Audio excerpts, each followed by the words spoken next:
All right, well, I have a story that I'm going to attempt to unfurl for you. And I don't know if I have the words to paint this picture as well as I need to, but I'm going to give it a try. So, I was out running today, running to the neighborhood, just local, you know, nowhere, not even with a half a mile of a major road, anything that would constitute a major road, just back streets around this local Largo neighborhood that I live in. I'm running north down a 2-lane road. I'm running in the southbound lane. There's no sidewalk, just yards. I'm running the southbound lane, which to translate means I'm running facing traffic, which is the way it should be in a situation like that. I'm not breaking any laws. I'm doing what people would suggest, run facing the traffic, which I'm doing. So down the road, maybe 3 blocks away, I see a vehicle approaching me. As it gets closer, I realize it's a guy wearing a plaid shirt and a mossy oak design camouflage hat. He's in a big F-350 dually with smokestacks coming up behind the passenger cab. So already I'm starting to get a couple of blips on my radar. Let's just say my awareness is heightened just seeing what's coming towards me. Excuse me, I just finished my run. Although, again, around this neighborhood, that's not unique to see. And generally, what they do is move over a couple feet. I hug the road, or I should say I hug the side of the road as best I can. And we usually pass with 18 inches, a couple feet between us. As he gets closer and closer, now he's less than a block away. He's maybe 100, 150, 200 feet at the moment. I notice he's not starting to drift over to allow us room to safely pass each other. Right about this time, I look to my right in the northbound lane, and I see a school bus. And it's coming up behind me, and it's got its yellow lights flashing. Well, anybody who's had a driver's license for more than about 6 months knows that invariably that means within seconds, his red lights are going to come on, the stop arm's going to come out, and children are going to begin to get off the bus. Also, this is not a situation that is unique by any stretch of the imagination. Well, Mr. Camo Hat dually driver, not wanting to be bothered with all the fuss of having to stop for 30 seconds and let the children off, punches it. So now he's roaring down the road, southbound, between myself and the school bus. Well, obviously the school bus has stopped. All right, so the truck coming my direction can't really move over without hitting the side of the school bus, so he just has to hold his lane and keep going. Now that puts me in a dilemma.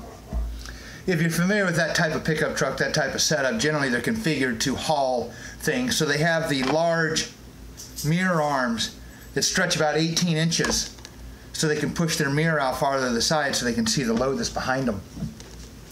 So now in the next 2, possibly 3 seconds, I'm faced with a situation. A, I can allow his mirror, his passenger door side mirror, to hit my right shoulder, my broken shoulder. Or I can dive out of the way. I opted for number 2. I dove out of the way because I really didn't want this guy's truck to slam into my shoulder that's just barely healing, if it's healed at all. So now, fortunately, the only upside of this is I dive into a nice grassy lawn and I land on my right side, my uninjured side, but still just the force of landing on my right shoulder, which if you're familiar with anatomy, it's only about 18 inches away. It was still quite a blow, and it hurt. And as I'm sitting up in the grass to get my wits about me, I look a couple hundred feet south down the road to see black smoke billowing out of this guy's smokestacks. I hear him laying on his horn, and he's got his left arm out of his window giving me the finger as he drives off into the distance. I can't, excuse me, I said I just finished up a rhyme. I'm trying to wrap my head around it. I saw it, I was there, I was in the middle of it, but I'm still,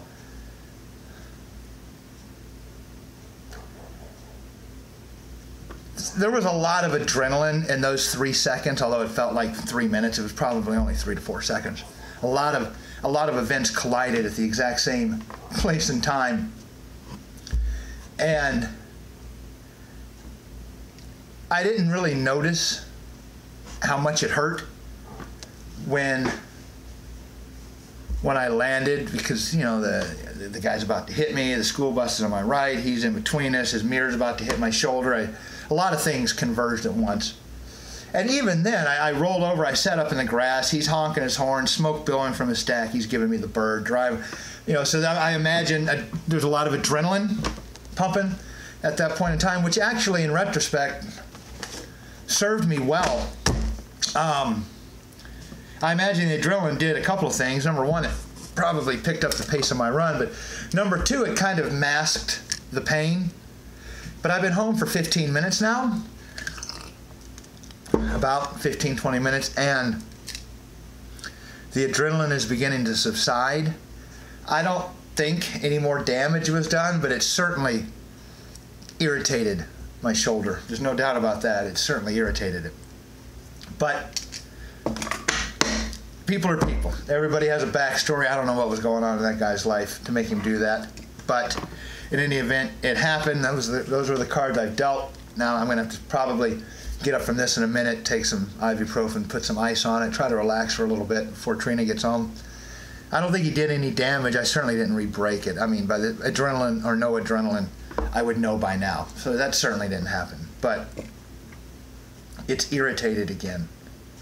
But on a positive note, it produced a much better run than I was expecting. The end results was a 4.2 mile run, which yesterday I think was 4. I ended up doing it in a 10:36 pace. Again, for the next couple weeks, I envision the next month or so, these are all going to be pedestrian times that I'm giving you, but at any rate, it's where I'm at in my life now. I think yesterday was 11:06, today was 10:36, so I managed to knock 30 seconds a mile off a 4-mile run, which is good. Can't complain about that. Up until that point, and really it only happened about a mile away from home, so I was over 3/4 of the way done with the run. I still felt good. The arm wasn't giving me too much problem. I mean, it wasn't pain-free, not by a damn sight, but it wasn't. It certainly wasn't any worse than yesterday. So, in light of one strange event, I think things are progressing nicely.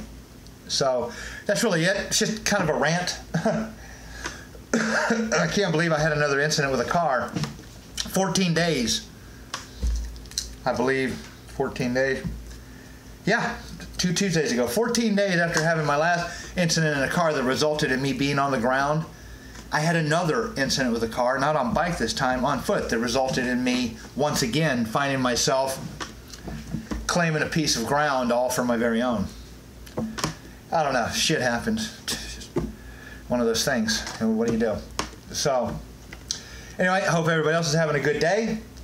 Certainly don't let this dissuade you from running and biking. I mean, it's dangerous. Life is fraught with dangers. It just is. I would remind you of an old African proverb that says, a ship in the harbor is safe. That is not what ships are designed for. You got to take it out to sea. And when you get out to sea, you're gonna encounter dangers.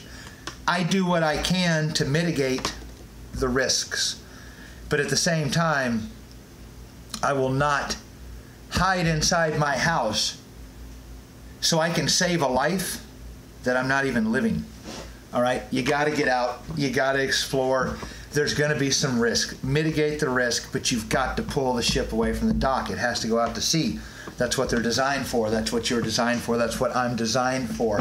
Don't go willy-nilly. Mitigate the risk. Take precautions. Wear bright clothing. Pay attention. Keep your head on a swivel. I definitely endorse all of that, but you can't stay inside. I mean, this is 2 incidents I've had with 2 vehicles in 14 days, both of which resulted in me lying on the ground. And if you know me, I will be back out tomorrow. There's no doubt about it. Okay? The ship will leave the dock. If you don't know me, well, now you do. The ship will leave the dock again tomorrow. The ship in the harbor is safe. That is not what ships are designed for. All right? So do what you can, mitigate the risk, take precautions, keep your head on a swivel, but you've got to get out. I know it's dangerous, but it's not nearly as deadly as not living your life. Get out. That's it, guys. Just wanted to touch base, let you know I had yet another incident today. So, yeah, what can you do?